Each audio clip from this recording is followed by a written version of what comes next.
दादा कहते बेटी वो कौन सा दर्द है, तो नबी की अम्मी बयान करती हैं ये आज का मौलवी नहीं है। नबी की अम्मी कहती बाबा अब आपके बेटे अब्दुल्ला तो दुनिया में नहीं है, लेकिन अब्दुल्ला की अमानत मेरे पेट में जलवागर है। और है बाबा जिस दिन से अब्दुल्ला की ये अमानत मेरे पेट में आई है, मैं जिन गलियों से गुजरती हूँ वो रास्ता भी खुशबू से आएगा। वाह वाह वाह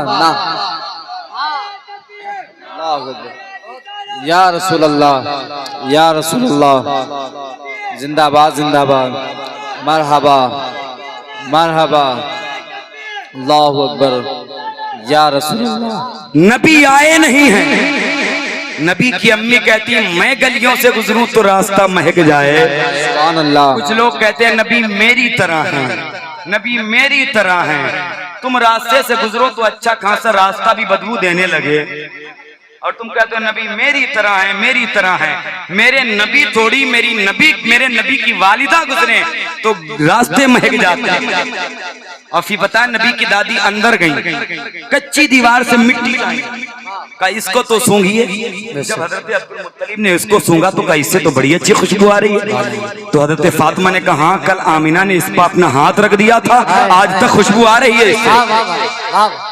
नबी के अंदर गई, नबी की अम्मी अपने अंदर गई, दुपट्टा लाई का इसको सूंघिए। अब्दुल मुत्तलिब ने जब दुपट्टा सूंघा तो कहा इससे तो बड़ी अच्छी खुशबू आ रही है। तो नबी की अम्मी कहती है हाँ बाबा जब मेरे पसीना आता है तो इससे मैं पोंछ लिया करती हूँ। बाबा ये दुपट्टा तो दूर की बात है, दुपट्टे को जिस पानी में डाल देती हूँ वो पानी भी खुशबूदार हो जाए। फिर कहते हो नबी हमारी तरह है। यार नबी की अम्मी पसीना पोंछे तो दुपट्टा नहीं पानी महक जाए। पानी जिन गलियों से गुजरे वो गलियां महक। फिर कहते हो नबी हमारी तरह, ये कौन सी हठधर्मी है, ये कौन सा कलमा पढ़ के नबी से बगावत है। मैं कहता हूँ रब कुरान में कहता है कुल इन कुंतुम तुहिब्बून अल्लाह, अगर तुम चाहते हो कि अल्लाह तुमसे मोहब्बत करे, अगर तुम चाहते हो कि अल्लाह तुम्हारे करीब हो जाए तो रब फरमाता है कुल इन कुंतुम तुहिब्बून अल्लाह, ऐ महबूब फरमा दो अगर चाहते हो अल्लाह तुमसे मोहब्बत करे तो फत्तबीऊनी, मेरे महबूब की इत्तिबा और गुलामी करो। सुभान अल्लाह। नबी की गुलामी में रब कह रहा है कब कुल इन कुंतुम तुहिब्बून अल्लाह, कुल ये फिल अम्र का सेगा है, कुल महबूब आप कहिए अगर तुम चाहते इन कुंतुम तुहिब्बून अल्लाह तुमसे मोहब्बत करे कब करेगा। आगे कहता है फत्तबीऊनी, नबी की गुलामी करो। नबी की गुलामी करोगे तो इनाम ये होगा कि अल्लाह राजी हो जाएगा। सुभान अल्लाह सुभान अल्लाह। खुदा की रजा चाहते हैं दो आलम, खुदा चाहता है मोहम्मद। सुभान अल्लाह सुभान अल्लाह। अब परेशान तो नहीं हुए, आखिरी बातें बता दूं कि खत्म कर दें भाई, ईमानदारी से बताइएगा। अच्छा लग रहा है? हाँ तो जरा मोहब्बत से एक बार कहते हैं सुभान अल्लाह, सुभान अल्लाह, या रसूल अल्लाह, या रसूल अल्लाह। अच्छा मुस्कुरा के कहते हैं या रसूल अल्लाह। हाँ चेहरे मुस्कुराते रखिए। कुछ लोग ऐसे महफिल में ऐसे चेहरे कभी कभी लेके आ जाते मैं परेशान हो जाता हूँ। एक जलसे में देवा शरीफ के आगे मैं था, 5 घंटे जलसा चला, मैं मिंबर पर बैठा था, नकीब साहब मौलाना शान मोहम्मद इजामत कर रहे थे और उससे इतना बोले ना सुभान अल्लाह कहो, एक मर्तबा बंदा मुस्कुराया नहीं। सुभान अल्लाह तो दूर की बात है, एक बार में। अच्छा बताओ कुछ ऐसे लोग आ जाए पूरी महफिल खराब हो जाती है, और ऐसे लोग घर चले जाएं तो बच्चे भी डर जाते हैं। हाँ ऐसा नहीं अब्बा नहीं इब्लीस आ गया हो यार, बच्चे तो अपने वालिद को देख करके खुश हो जाते हैं बच्चे की मेरा बाप आ गया है, बच्चे तो लिपट जाते हैं, साथ में बैठ के खाना खाते हैं। तो मुस्कुराना ये मेरे हुजूर की सुन्नत है, जरा मुस्कुरा के बोलो सुभान अल्लाह, ये मेरे हुजूर की सुन्नत है और बहुत अजीब सुन्नत है। बस मैं इधर उधर नहीं जाऊंगा वरना बातें इतनी निकल रही हैं कि बहुत देर हो जाएगी। हुजूर का मिलाद मुझे पढ़ना है, ये मिलाद, ताकि इसकी बरकतें अल्लाह हमें भी अता फरमाए और आप सबको। बेशक सुभान अल्लाह। बस ईमानदारी के साथ ये मेरी बात सुन लें। हजरत आमिना ने कहा बाबा बात यहाँ पे खत्म थोड़ी होती है, कभी कभी आप नहीं होते तो मैं पानी भरने कुएं से जाती हूँ ना, तो बाबा मक्के की और औरतें जाती हैं तो मक्के की औरतें कहती हैं आमिना तुम रुकी रहो, जब तक तुम रहती हो तो पानी किनारे रहता है। कहती बाबा वो औरतें डोल रस्सियों से पानी खींचती हैं तो पानी ऊपर आता है, लेकिन बाबा इस बच्चे की बरकत है जब मैं झांकती हूँ तो पानी उछाल मार के ऊपर आ जाता है। नबी आए नहीं है धूम मची है, मेरे हुजूर आए नहीं है धूम मची है। अब देखो नबी की अम्मी कहती बाबा, सब औरतें पानी लेके चली जाती हैं, मैं जब अकेली चलती हूँ ना बाल्टी में पानी लेके, बाबा जब मैं डोल में पानी लेके चलती हूँ तो जब मैं जिस पत्थर पे पैर रखती हूँ वो पत्थर मोम से ज्यादा मुलायम हो जाता है। बाबा मैं जिन गलियों से गुजरती हूँ तो कई पत्थर बोल रहे हैं, कई पेड़ बोल रहे हैं, कई पौधे बोल रहे हैं, कई घास बोल रही है। नबी के दादा फरमाते हैं आमीना तुम क्या बात कर रही हो, कई पेड़ भी बोलते हैं, कई पत्थर भी बोलते हैं। तो नबी की अम्मी कहती हाँ बाबा, कई पत्थर बोलते हैं, कई पेड़ बोलते हैं। तो नबी के दादा कहते हैं बेटी जब पत्थर बोलते हैं तो क्या तेरी समझ में आता है? तो आमीना कहती हाँ बाबा मैं समझ लेती हूँ। तो कहते बताओ बेटी जब पेड़ पत्थर बोलते हैं तो क्या कहते हैं? तो ये तर्जमानी नबी की अम्मी कर रही है, बरेली के रजा ने नहीं की है। नबी की अम्मी कह रही है कि बाबा जब मैं पानी लेके चलती हूँ तो जिन पत्थरों पे पैर रखती हूँ कई पत्थर पेड़ बोलते हैं और बोल के कहते हैं अस्सलातु वस्सलामु अलैका या रसूल अल्लाह, अस्सलातु वस्सलामु अलैका या हबीब अल्लाह। ऐ नबी की अम्मी तुझ पे भी सलाम हो और तेरे आने वाले बेटे मोहम्मद मुस्तफा पर भी सलाम। सुभान अल्लाह, सुभान अल्लाह, जिंदाबाद जिंदाबाद। आज हम सलाम पढ़े तो कहते हैं ये शिर्क है, हाय हाय, ये बिदात है, बिद्दत कहते हैं, बिदात नहीं बिद्दत। बिद्दत। और उनको पता ही नहीं बिदात की किस्में कितनी है, हाय बिदअत हाय। सय्या है, बिदअत हसना है, बिदअत मुहसिना है, कौन सी बिदात है यही नहीं पता है। बेशक। कहते हैं मौलाना लोग भड़का जाते हैं। चलो भाई मैंने मान लिया, एक मिसाल ईमानदारी के साथ मैंने इनको बता दिया, मैंने आपको बता दिया, मैंने आपको बता दिया कि सलाम पढ़ो, लेकिन नबी अभी आए नहीं थे तो फिर इन पत्थरों को किसने बताया था जो नबी पर सलाम? वाह वाह, ये मेरे पॉइंट नोट करिए। यहाँ मौलाना लोगों ने बता दिया, बरेलवी ने गुमराह कर दिया, लेकिन वहां नबी बज़ाहिर दुनिया में नहीं थे। नबी की अम्मी कहती है सलाम पढ़ा जा रहा था, अस्सलातु वस्सलामु अलैका। तो मुझे बताओ कि पत्थरों को किसने सिखाया था? हाय हाय, क्या ये भी बरेली से सीख के आए थे? क्या इन्हें भी अहमद रजा ने बताया था? तो ये क्या बताएंगे जिनके अपने नसब का पता न हो? अल्लाह का कुरान कहता है वह कफा बिल्लाही शहीदा, मुस्तफा की नात के लिए उसका खुदा का। वाह वाह वाह वाह, जिंदाबाद वाह, अल्हम्दुलिल्लाह। ये फकीर जो कहता है वो डंके की चोट लेकर वाह, हर अपनी बात के पीछे दलाइल के अंबार। सुन्नी उलमा हवाई फायरिंग नहीं करते। अल्हम्दुलिल्लाह जो बात ये फकीर करता है वो कुरान और हदीस की रोशनी में करता है। कुरान और हदीस की नबी पे सलाम पढ़ा जा रहा था, वाह, अस्सलातु वस्सलामु अलैका। या रसूल और अल्हम्दुलिल्लाह उसी सलाम को आज हम भी पढ़ते हैं और कहते हैं मुस्तफा जाने रहमत लाखों सलाम, सुभान में बस में नबी पे सलाम। बहरहाल ये एक अलग बात है, मैं किसी को कुछ नहीं कहता हूँ, मैं होता कौन हूँ? ये अल्लाह की जमीन है, सब सांस लेते हैं चले भाई, लेकिन बस इतना कहना है ना कि अगर हुजूर का खाते हो तो यार हुजूर का गाया करो। हाय हाय, सिर्फ इसलिए हुजूर का नाम न लो कि मैं कलमा पढ़ता हूँ। हाँ, कलमा तो बहुत मक्के में पढ़ते थे, सबको हुजूर ने मस्जिद से निकाल दिया था। बेशक। हाँ, बज़ाहिर ना पढ़ो, ये दिल कहो और तड़प के कहो जान है इश्क़ मुस्तफ़ा। हाय, रोज वुज़ू करे खुदा, किसको हो दर्द किसका मजा, नाज़े दवा उठाए। ये हुजूर से सच्ची मोहब्बत होती ना तो ये दिल तड़पता है। वरना अबू जहल ने देखा था, पता है क्या कहा था अबू जहल ने? मोहम्मद तुमसे ज्यादा बदसूरत कोई नहीं है। नबी ने कहा था सदकता, सच कह रहे हो। और जब उधर गए तो अबू बकर ने देख के कहा था सरकार आपसे ज्यादा तो खूबसूरत कोई नहीं है। तो कहा था सदकता, तुम भी सच कह रहे हो। तो साहबा ने कहा या रसूल अल्लाह दोनों बातें सच्ची कैसे? अबू जहल ने कहा आपसे ज्यादा बदसूरत कोई नहीं। अबू बकर ने कहा आपसे ज्यादा तो मैं आईना हूँ, आईना। जो मुझ में देखता है उसको अपनी शक्ल नजर आ जाती है। तो अबू बकर तो खुद खूबसूरत थे, जब देखा तो उनको अपना चेहरा नजर आया। और अबू जहल जैसा जो सड़ा बदबूदार काफिर तो कोई नहीं हुआ आज तक। उसने अपनी कसौटी पर उतारना चाहा तो उसका अंजाम क्या देखा? छोटे तो नन्हे बच्चों ने हजरत माउज और मौविज ने उन्हें कत्ल कर दिया। पता जब उसकी गर्दन कट रही थी, इतना बड़ा काफिर था अबू जहल, जानते हो क्या कहा था? कहा था सुनो मेरी गर्दन थोड़ा यहाँ से बढ़ा के काटना, ताकि जब उस कटे हुए सरों में रखो तो पता चले ये इमाम का सर है, ये इमाम का सर है। लेकिन यही हाथ में कंकरी लेके आया था और कहा था बताओ क्या है। नबी ने कहा मैं बताऊं या कंकरी खुद बता दे मैं कौन हूँ। तो कहा पूछो। तो तारीख बताती है। लगाया था तो आवाज आ रही थी अशहदु अल्ला इलाहा इल्लल्लाह। कितनी प्यारी है शाह तेरे दहन की खुशबू, इतर की ऊद की अंबर की चमन की खुशबू। ये शेर सुनिएगा। सब लोग बैठे हैं और पीछे माशाअल्लाह हमारे इजाज भाई बैठे हुए हैं। अल्लाह बहुत अच्छी पढ़ते हैं, अल्लाह सलामत रखे। एक शेर सुनिएगा। इतर की ऊद की अंबर की चमन की खुशबू। ये इजाज भाई से मैं कभी मिला नहीं, पहली बार है, लेकिन मोबाइलों के जरिए मैं जानता हूँ कि ये टनाटन सुन्नी है। सुभान अल्लाह। और जो सुन्नी है जो कहे नबी जिंदा है वो हमारा भाई है। जरा बोलो। और जो कहे नबी मुर्दा है वो उससे हमारा कोई ताल्लुक नहीं है। ताल्लुक उसे कोई मेरा ताल्लुक नहीं। जो कहे नबी जिंदा है हुसैन जिंदा है वो मेरा भाई है। अल्हम्दुलिल्लाह। तो इतर की ऊद की अंबर की चमन की सबसे अच्छी है शहीदी के वतन की खुशबू।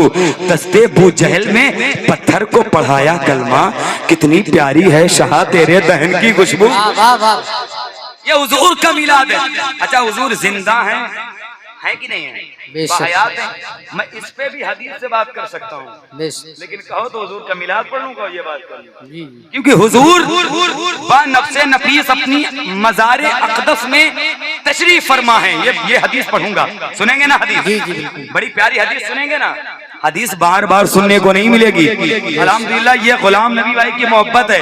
मैं आपके आलापुर प्रोग्राम आने के लिए परेशान रहता हूँ। वरना रबीउल अव्वल ये फरीद भाई हमारे बहुत अजीज हैं, बैठे हुए हैं सैदनपुर के। पूछिए रबीउल अव्वल की 5-6 तारीख से लगातार आज तक मुझे छुट्टी नहीं। बिल्कुल। यहाँ तक अल्हम्दुलिल्लाह पूरे मुल्क में तकरीर करता हूँ, इलाहाबाद और सब बोल के अभी आया हूँ मैं, लेकिन मैं यहाँ आने के लिए तरसता हूँ। मैं चाहता हूँ क्यों एक आदमी तो यार हुजूर का गुलाम बन जाए, एक आदमी का अकीदा तो मजबूत हो जाए, एक आदमी तो ये खड़े होकर सड़क चौराहे पे कह दे मेरा नबी कल भी जिंदा था। तो ये तो कह दे तू जिंदा है वल्लाह तू जिंदा है। बस ये लेकर के घूमता हूँ, बस मेरा कोई दौलत नहीं होती है। वरना अल्हम्दुलिल्लाह 10-10 हजार लोग खर्च करते हैं ना, तो मैं तारीखों में जाया करता हूँ। अल्लाह का शुक्र है आपसे कह रहा हूँ, लेकिन आप मेरे भाई हैं मेरे इलाके के, तो मैं आपसे कह रहा हूँ अकीदा मजबूत करिए। जब ये पता होगा नबी देख रहे हैं ना, तो सबका बेड़ा इंशाअल्लाह पार हो जाए। ये अकीदा हो हुजूर देखते हैं, ये अकीदा होना चाहिए। और ये हमारा अकीदा कल भी था और आज भी है। अब देखो नबी की अम्मी कहती है, हजरत अब्दुल मुत्तलिब ने जब इतना सुना तो सर उठाया। कहते हैं लग रहा है जो दुआ मैंने खाने काबा के खिलाफ पकड़ के मांगी थी वो दुआ कबूल हो गई है। अच्छा सुनो, नबी की अम्मी कहती फिर वो बड़ी रात आई। बड़ी रात पता है किसको कहा था? वो जो अभी गुजरी है 12 रबीउल अव्वल, शबे विलादत शबे नूर। मोहम्मद में कहाँ जा रहे हैं आप? उसको छोड़ दीजिए, उसको छोड़ दीजिए। आप बैठिए बेटा, आपको छोड़। पंखा नहीं चलेगा लेकिन वो मेरे ऊपर कोई फर्क नहीं पड़ेगा। आप बस तकलीफ सुनते रहिए, बस तवज्जो रखिए, ये सबसे बड़ी हमारे लिए। वरना साहबा सुनते थे ना पहले के लोग कि वहां कोई मुहद्दिस है और हदीस सुनाएगा ना, तो 3-3 एक मील गए, 3-3 किलोमीटर का पैदल सफर कर देते एक हदीस सुनने के लिए। आज आपको फ्री में गुलाम नबी साहब ने इंतजाम कर दिया, सुनने को मिल रहे। कितने खुशनसीब हैं, हुजूर की हदीसें आप सुन रहे हैं। बरकतें लेके अपने दामन में जाएं हुजूर की हदीस की। सुनो नबी की अम्मी कहती बड़ी रात आई। बड़ी रात पता है कौन? जिस दिन हुजूर पैदा हुए थे उसको नबी की अम्मी ने बड़ी रात कही। अब कहाँ हैं वो लोग जो जुलूस पर पाबंदियां लगाते हैं? अब आए देखें ये रिवायत पढ़ें। कहाँ हैं वो लोग जो कहते हैं कि किसका जुलूस है, क्या है? दिल के फफूले जल उठे सीने के दाग से, इस घर को आग लग गई घर के चिराग से। बेटे का बर्थडे याद रहा, बीवी का जन्मदिन याद रहा, नबी का मिलाद आया तो कहता है कि किसका जुलूस है, नबी का क्या है? दिल के फफूले जल उठे सीने के दाग से, इस घर को आग लग गई घर के चिराग से। अपने नबी का मिलाद मत भूलिए, नबी का जन्मदिन मत भूलिए। सुनो नबी की अम्मी कहती बड़ी रात आ गई, हुजूर पैदा होने वाले थे। अब तवज्जो इधर रखिए, इधर रखिए, इधर की। आप इधर तवज्जो, ए बेटी बैठ जाओ, तो चली जाओ, है ना, बैठ जाओ, इधर तवज्जो रखिए। नबी की अम्मी कहती वो नूर, वो नूर, वो नूर, यानी हुजूर पैदा होने वाले थे। कहते उस दिन अब्दुल्ला की बड़ी याद आ रही थी, मेरे घर में इतना तेल नहीं था कि मैं चिराग जला लूं, यानी इतना तेल नहीं था। कहते अब्दुल्ला होते तो कहीं से रोशनी का इंतजाम करते, अब्दुल्ला होते तो महल्ले की 2-4 औरतें खिदमत में होती। कहती कि कोई नहीं था। कहती फशक्कल जिदार, मेरे घर की दीवार फट गई। फदखला सलासुन निस्वा, मेरे घर में 3 औरतें दाखिल हो गईं जिनके कद बड़े लंबे लंबे थे। मैंने पूछा तुम कौन हो? कहा आमिना। पहचाना नहीं? कहा नहीं। एक ने कहा आमिना मैं आदम की बीवी हव्वा हूँ, और दूसरी ने कहा मैं ईसा की अम्मी जान मरियम हूँ, और तीसरी ने कहा मेरा नाम आसिया है, और दूसरी रिवायत के मुताबिक तीसरी औरत का नाम हजरत इस्माइल की अम्मी जान हजरत हाजरा के मिलता है। नबी की अम्मी ने पूछा किस लिए आए हो? कहा आमिना तुमको मुबारकबाद देने आए हैं। कहा किस बात की मुबारकबाद? कहा आमिना जो तेरी गोद में बेटा आ रहा है वो कोई आम बेटा नहीं है, वो नबियों का सरदार बन के आ रहा है, वो नबियों का मुख्तार। नारे तकबीर, नारे रिसालत। हाँ हजरात सुनिए, फिर नबी की अम्मी कहती है ना, वो मुबारकबाद दे के चली गई तो मेरे पैर के किनारे एक औरत और खड़ी थी जिसके जो बड़ी खूबसूरत थी, बड़ी खूबसूरत थी। मैंने पूछा आप कौन है? कहा आमिना मैं जन्नती हूर हूँ। तो कहा अच्छा, तो कहा मक्के में आपसे थोड़ी, मक्के में इससे पहले आपको नहीं देखा हूँ। कहा आमिना हम मक्के वाली थोड़ी हैं, हम तो जन्नत से आए हुए हैं। कहा किस लिए आए हो? कहा आमिना ये दूध है और अल्लाह ने मुझे तेरी दाया बना के भेजा है, तेरी खिदमत के लिए भेजा है। नबी की अम्मी कहती हैं उनके हाथ में दूध का प्याला था। नबी की अम्मी कहती है मेरा बेटे के पैदाइश का वक्त बिल्कुल करीब से करीब था, यानी 12 रबीउल अव्वल की रात बिल्कुल करीब थी। नबी पैदा होने वाले हैं, वक्त करीब होता चला जा रहा है, करीब होता चला जा रहा है। नबी की अम्मी इरशाद फरमाती हैं मैंने देखा सितारे मेरे घर के इतने करीब आ गए कि मैं डर रही थी कहीं टूट कर बिखर न जाएं। हम इसीलिए लाइटिंग और चरागा करते हैं, इसलिए कि अल्लाह ने सितारों को उतार दिया था आमिना के घर। अब लोग कहो अल्लाह से पूछो अल्लाह ये सितारे आसमान पे लग रहे थे तो दिख रहे थे, आमिना के घर उतारने की क्या जरूरत थी? तो आवाज आएगी आज मेरा रसूल पैदा हुआ है। आज तो हम ये जो रोशनी लाइटिंग चरागा करते हैं ना, ये उजाले के लिए नहीं करते हैं, और रातों में इस रात में फर्क करने के लिए करते हैं। आज मेरा नबी पैदा हुआ है, मैं तुम्हारे पैरों के चप्पलों को उठा के अपने सर पे रखता हूँ और कहता हूँ मुसलमानों जब 12 रबीउल अव्वल आया करे तो उस रात में कुछ ना हो तो 10 मोमबत्ती लाया करो और ला के घर की रेलिंग पे सजा दिया करो। कोई पूछे ये क्या काम है, क्या कर रहे हो? कह दो तुम्हें पता नहीं आज मेरा नबी आया है, हम खुशी मना रहे हैं। आज बेवाओं का सहारा आया है, आज बेचारों का चारा आया है, आज इमामुल अंबिया आया है, आज मेरे आका आए हैं जो कब्र में काम आएंगे, जो हश्र में काम आएंगे, जो पुलसिरात पर काम आएंगे, जो लिवाउल हद के नीचे काम आएंगे, जो हर जगह मेरा नबी काम आएगा। हम खुशी मना रहे हैं। हजरात मोहतरम अब आप देखिएगा, बड़ी तेजी के साथ में अपने चैप्टर को क्लोज करना चाहता हूं। अब आप देखिएगा सितारे उतार दिए गए, जिब्रील आके जन्नत को सजा रहे हैं। उसके बाद रब ने फरमाया मिंबर लगाया जाए, मिकाइल से कहो मेरी वैदानियत खुतबा पढ़े। मिंबर लगाया गया, हजरत मिकाइल ने खुतबा पढ़ा। इतनी शान वाला खुतबा, इतनी अजमत वाला खुतबा था। जन्नत कह के फरिश्ता झूम रहा है, जन्नत कह के पेड़ झूम रहा है। फिर रब ने फरमाया जिब्राइल, मिकाइल, इसराफील, इजराइल चारों बड़े फरिश्ते हो जाओ, अपने साथ 1-1 लाख फरिश्ते ले लो मौला। उसके बाद क्या करना है?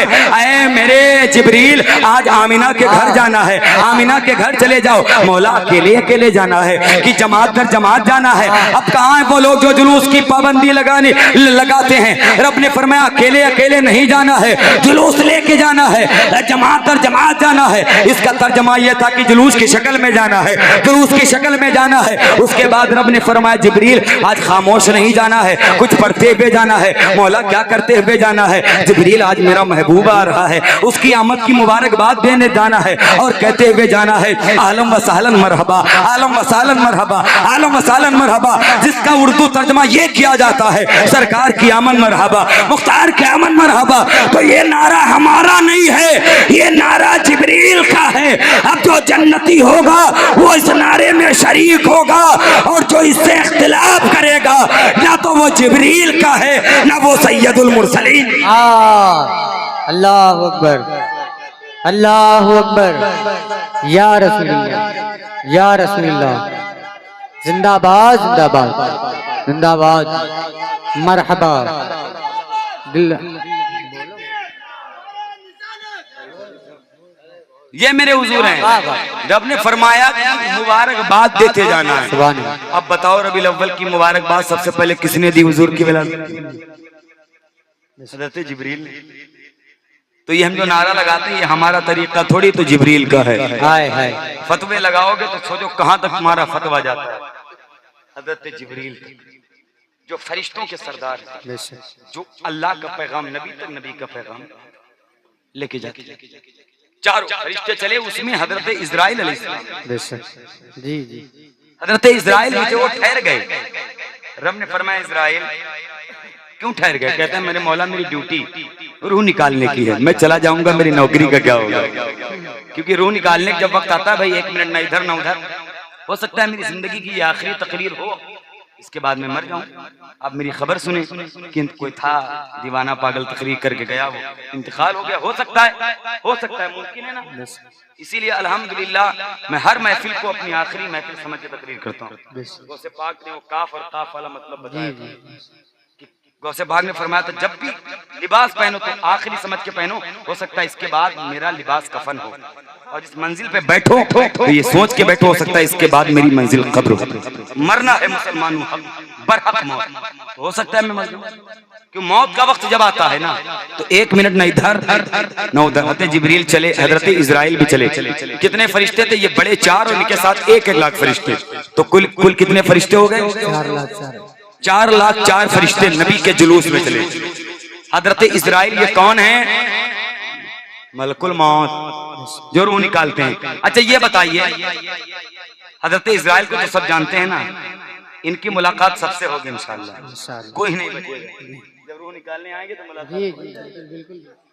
तो अच्छा ये बताओ कि जब ये जुलूस में अल्लाह ने कहा था जाओ आमीना के घर, जब जुलूस में ये थे तो नारा लगाने में होंगे कि नहीं होंगे? बताइए, नारा लगाने में होंगे कि नहीं होंगे? अच्छा जब नारा लगाने में भी होंगे, सरकार की आमद मरहबा नारा लगा, और रूह निकालने की जिम्मेदारी इनकी है, ड्यूटी इनकी है।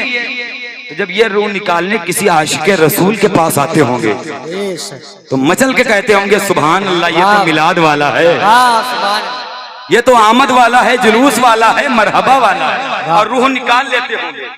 लेकिन जब उधर पहुंचते होंगे कहते होंगे अच्छा पार्टी छोड़ के भाग गए थे, अभी भी वक्त है, आ जाओ, अभी भी वक्त है, आज ले उनकी पनाह, आज मदद फिर न मानेंगे कयामत में अगर मान गया। अच्छा जब चले ना ये ठहर गए, रब ने फरमाया इजराइल क्यों रुक गए? कहो मेरे मौला मेरी ड्यूटी का क्या होगा, मेरी रूह कौन निकालेगा?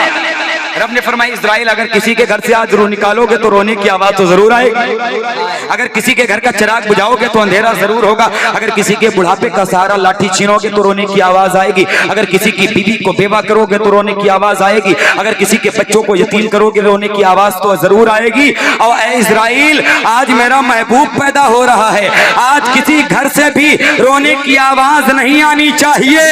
ऐ इजराइल आज हमने मरने वालों को जिंदगी की खैरात दे दी है, और इजराइल क्या आज हमने भी तेरी छुट्टी, वाह वाह वाह वाह, इजराइल तेरी भी छुट्टी फरमा दी है अल्लाह। हाँ अब बताओ जो छुट्टी ना करे फिर वो कहाँ का है?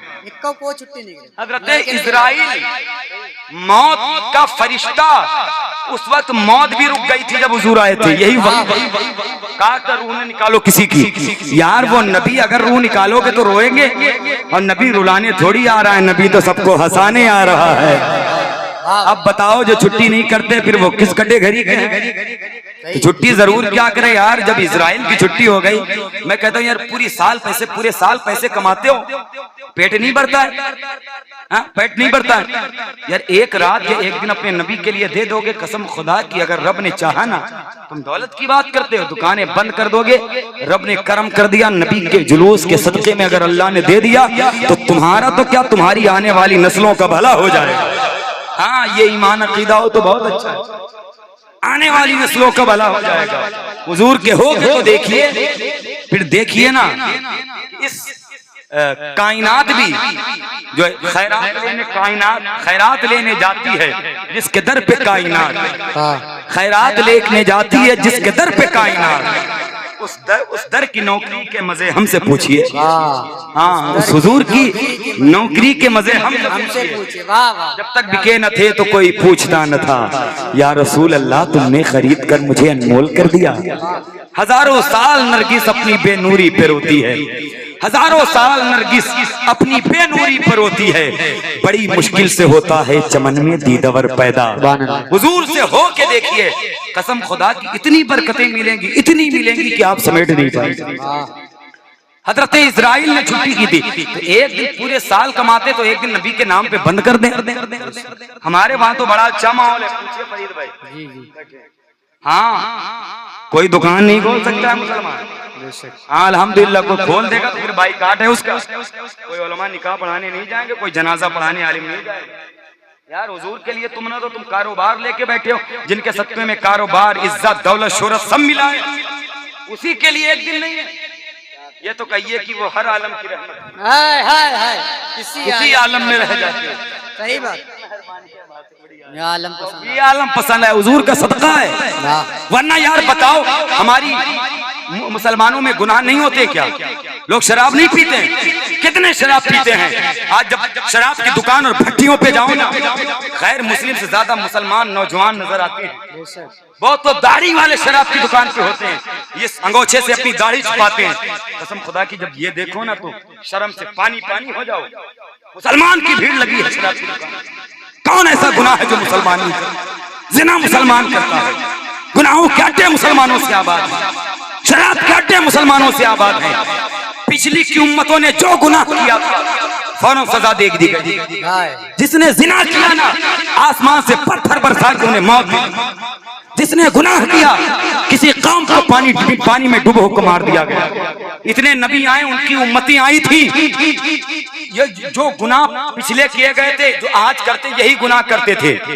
किसी को तूफान नूह में डुबो के मार दिया गया, किसी को बंदर बना दिया गया, किसी की उम्मत को पानी में डुबो के मार दिया गया। किसी उम्मत ने गुनाह किया, फौरन नूरे ईमान उड़ गया, उनको वही जमीन में वही धंस गए। जिना करते थे, लेकिन आज क्या जिना नहीं होता है? वही गुनाह होते जो पिछले उम्मतों में होते थे।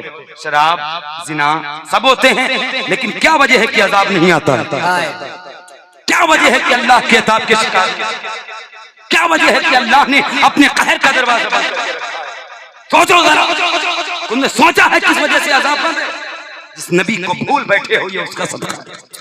रब ने कहा हबीब, इसमें आप जब अगर हैं, जब तक इस उम्मत में आप रहेंगे, मैं आपकी उम्मत पे अजाब नहीं उतार सकता हूँ। पैगंबर को भुला दिया, उसी नबी को भुला दिया जिसके सदके में अल्लाह ने अजाब से रोक के रखा था। सोचो, होश के नाखून लीजिए और असल इस्लाम बताइए, मैं इसमें सिमट के आइए। कसम खुदा की ये बन के देखोगे ना, खुदा की रहमतें तुम्हें गोद में ले लेंगी। इतनी लेंगी कि आप शुमार नहीं कर सकते, महसूस नहीं कर पाएंगे। हुजूर की वजह से, वरना पिछली नबियों ने दुआ मांगी थी, या अल्लाह मुझे अपने हबीब की उम्मत में पैदा कर दे। तुमने कोई दुआ नहीं मांगी, उम्मत मिल गई। कोई दुआ मांगी, कोई दुआ नहीं मांगी, उम्मत मिल गई। तो सोचिए कितना बड़ा करम है मेरे हुजूर। हुजूर आए हैं तो जमाने में बहार आई है। नौजवानों, दुनिया को छोड़ो, सिमट कर अपने नबी के कदमों में आ जाओ। अल्लाह ने कायनात की इज्जतें नबी की जूतियों में रखी हैं। नबी के कदमों में आओगे ना, कसम खुदा की रब जमीन से उठाएगा, आसमान की बुलंदियों पे पहुंचे। नबी के गुलाम के आगे बड़े बड़े बादशाह भी ज़ेर होते हैं, बड़े बड़े बादशाह, बड़े बड़े बादशाह। और कुछ लोग कहते हैं मौलाना लोग तो बड़ी बड़ी बातें कर जाते हैं। एक साहब मुझसे कहने लगे, हजरत ये होता है, मैंने कहा कि ये आपकी अपनी सोच है, ये अपनी सोच लेके बैठो, अपनी दौलत, अपने मकान लेके बैठो। मेरे हुजूर ने कहा इस्लाम गरीबों से फैला, गरीबों में सिमट जाएगा। वाह वाह वाह। गरीबों में फैला, गरीबों में। एक अल्लाह के मुकर्रब बंदे हैं, औलादे रसूल हैं, इमाम मूसा काजिम आले रसूल हैं, सैयद हैं, इमाम हुसैन की औलाद हैं, इमाम मूसा काजिम। वो बड़े महंगे जूते पहनते थे। आज अगर मौलाना साहब कोई पहन ले बहुत अच्छे कपड़े, तो कहिए कि कोई मस्जिद का इमाम कहीं पहन लेना, तो कहीं जरूरी है इसने मस्जिद के पैसे चुराए हैं। सही। एक मौलाना साहब थे, वो बेचारे साइकिल से चलते थे, बिक्की ले लिए, एक गांव की बात है छोटे मोटे, तो कह रहे लग रहा जो मदरसे चंदा चुराई नहीं तभी बिक्की ली। बताइए ये लोगों की सोच है, यानी इमामों के बारे में, जिसके पीछे 4 रकात नमाज सही करते हैं उस इमाम को ऐसा कैसा भी हो यार इमाम है कि नहीं। हजरत मूसा काजिम जूते पहन के गए ना, बादशाह वक्त ने बुलाया, और जब पहुंचे ना बादशाह ने ऊपर से नीचे तक देखा तो कहा आले रसूल हो, अल्हम्दुलिल्लाह। तो कहा आले रसूल हो तो इतने महंगे जूते, सादगी कहाँ गई? तो कहा सादगी तो जो होती है ना वो दिल में होती है, सादगी दिल में होती है। तो कहा इतने महंगे जूते? तो इमाम मूसा काजिम ने फरमाया इतने महंगे जूते इसलिए पहनाओ ना कि तुम जैसे दुनियादार बादशाहों की निगाहें सिर्फ मेरे जूते तक रहे, मेरे सर तक न जाए। मूसा काजिम ने फरमाया सुन, मैंने महंगे जूते इसलिए पहने कि तुम जैसे दुनियादार और दौलत वालों लोगों की निगाहें सिर्फ मेरी जूतियों तक रहें, मेरे सर तक ना आए। तो इमाम जब अच्छे कपड़े पहने, अच्छी गाड़ियों से तुम्हारे उलमा चले तो उन्हें कहा कुछ न करो, कहा न करो यार तुम पीछे पीछे चलते हो, और उनके पीछे कहते हो कि नियत की मैंने 4 रकात नमाज, पीछे इस इमाम के, पीछे इस इमाम के कहते हो, पीछे नमाज पढ़ते हो, और तुम्हारा मकान 2 मंजिला 4 मंजिला बना है। सोचो उस इमाम के पीछे तुम नमाज पढ़ते हो, तुम जब पीछे नमाज पढ़ते हो अल्लाह ने तुझे तुम्हें इतना दे दिया है, जो तेरे आगे रहता होगा अल्लाह उसे कितना अता फरमाता होगा, अल्लाह उसे क्या बात कही, वाह वाह। तो ये इमाम मूसा काजिम कहते हैं। तो अल्हम्दुलिल्लाह ये अच्छे कपड़े भी पहनना चाहिए। हाँ ये भी मेरे बुजुर्गों की अलामत है, गौसे पाक पहनते थे, गौसे पाक पहनते थे, बड़े पीर इतने बड़े महंगे पहनते थे कि वक्त का बादशाह हैरान हो जाता था। और सादगी भी इतनी थी कि एक मरतबा कीमती कपड़ा लिया, कपड़ा कम था, एक आस्तीन, दर्जी ने कहा कम है क्या करूं, फिर मैं टाट की पेवन लगा दूं। इतना महंगा कपड़ा हुजूर, इतना कीमती, एक आस्तीन टाट की बड़े खराब लगेगी, क्यों हुजूर क्यों क्यों क्यों क्यों क्यों? फरमाया मैं सबसे कीमती लिबास पहनकर बादशाहों के गुरूर को तोड़ता हूँ। गौसे पाक बड़े पीर 11वीं वाला जो अगला महीना आ रहा है गौसे पाक। अच्छा ये लोग ऐसे ही परेशान है, उधर मुहर्रम गुजरा, इधर रबीउल अव्वल आया, अब 11 आए, 11 जाई वैसन हलवा आए जाए, कहते हैं सुन्नी तो यही करा कर।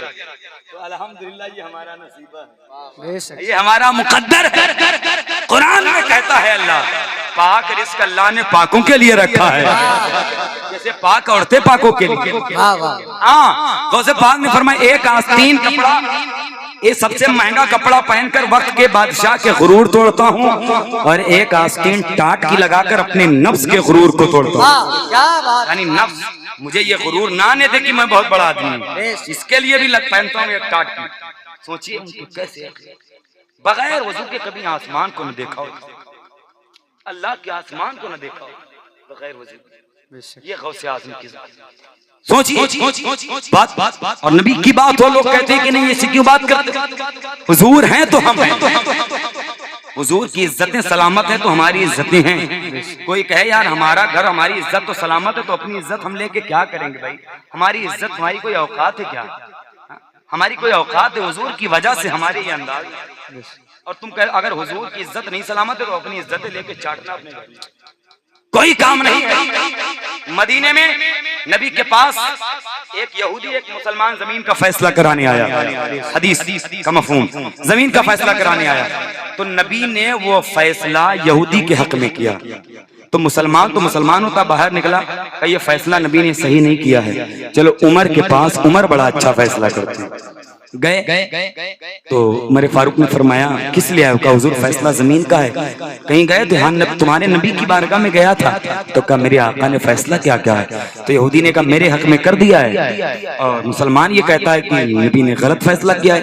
अच्छा नबी ने जिसके हक में फैसला था उसके हक में कर दिया, क्योंकि इस्लाम में ये नहीं है कि मुसलमान का ऐसी सपोर्ट लो, अगर हक किसी गैर मुस्लिम का तो उसको देता है मेरा इस्लाम। हम गैर मुस्लिमों की बड़ी रिस्पेक्ट करते हैं, जो मजहब इस्लाम की इज्जत करते हैं, गैर मुस्लिम की भी बड़ी इज्जत हम करते हैं। हमारा हिंदुस्तान मुझे बड़ा प्यारा है, बड़ी मोहब्बत में अपने मुल्क हिंदुस्तान से बड़ा अजीज है। तो नबी ने फैसला कर दिया, तो मुसलमान को तकलीफ हो गई। उमर ने कहा अच्छा नबी का ये फैसला नहीं माना, कहने का यहीं बैठ जाओ। हजरत उमर अंदर गए, वो उमर आखिरी बात, बस रंग में आके सुन ले, आखिरी बात सुनो। वो उमर जिनकी हुकूमत 22 लाख मुरब्बा मील पर थी, नबी कहते मेरे बाद कोई नबी होता तो वो उमर नबी होता।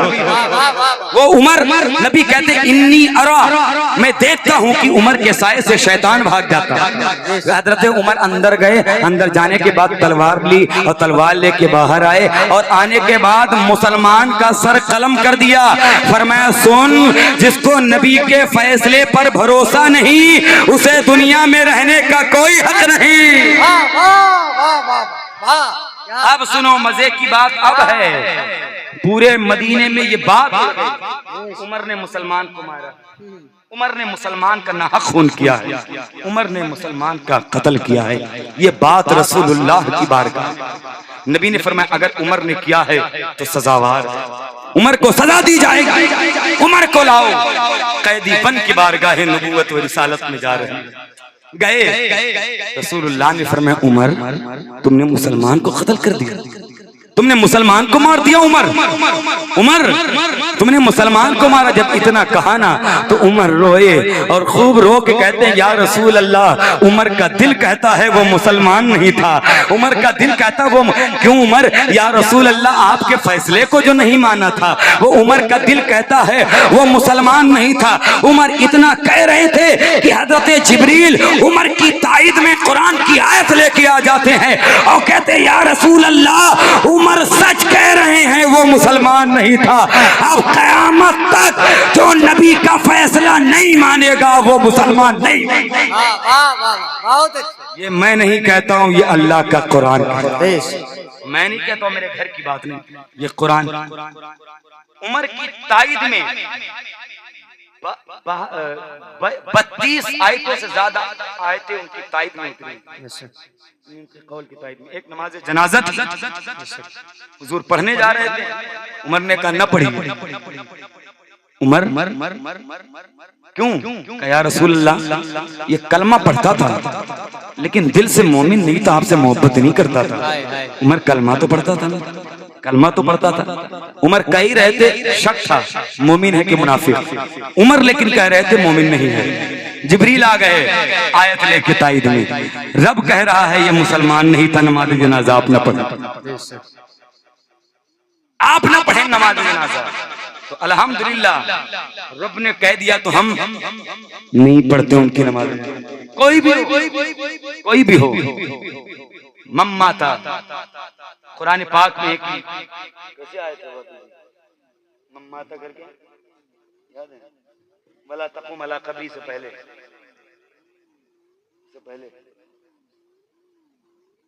आयत करीमा निकल रही है, लेकिन यह है कि वला तकुम अला कब्री, उससे पहले यह है वला तुसल्ली अला अहदिन मिनहुम माता।